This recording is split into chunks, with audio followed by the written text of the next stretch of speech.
Hi there, this is John Kenworthy and welcome again to What's Better Today.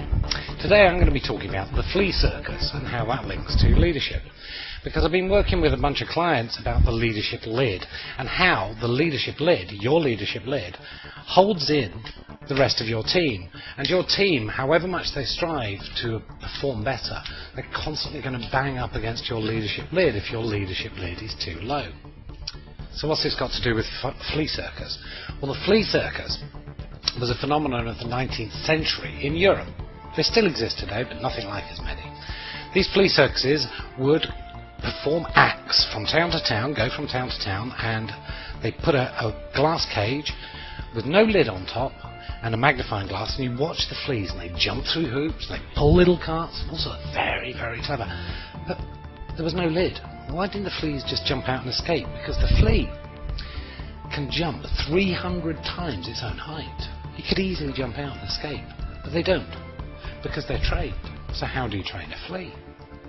Well, to train a flea, you take a flea, you put it in a glass, and you put a glass lid on that glass, and the flea immediately will start jumping, trying to escape. So here's the lid, here's the flea, and the flea is jumping, jumping, jumping, jumping. Keeps banging its head against the glass lid, and it gets a bit of a headache and eventually realizes this isn't very nice. So it learns if it jumps just this high, it doesn't bang its head, it doesn't hurt.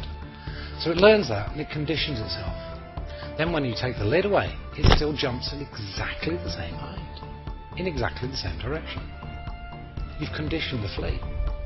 You can even take the flea out, it won't escape, it'll just jump in exactly the same direction. So when you're a leader and your leadership lid is kept pretty low, your team is constantly going to bang up against it until they get to the point where they say, yeah, it just ain't worth it, I'm getting a headache, so yeah, let's go here.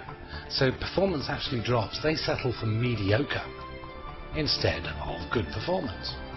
So if you're ever wondering why your team is performing, well, pretty mediocre, perhaps it's your leadership lid that you need to raise. Thanks for joining me here today, and I look forward to seeing you tomorrow. Bye-bye.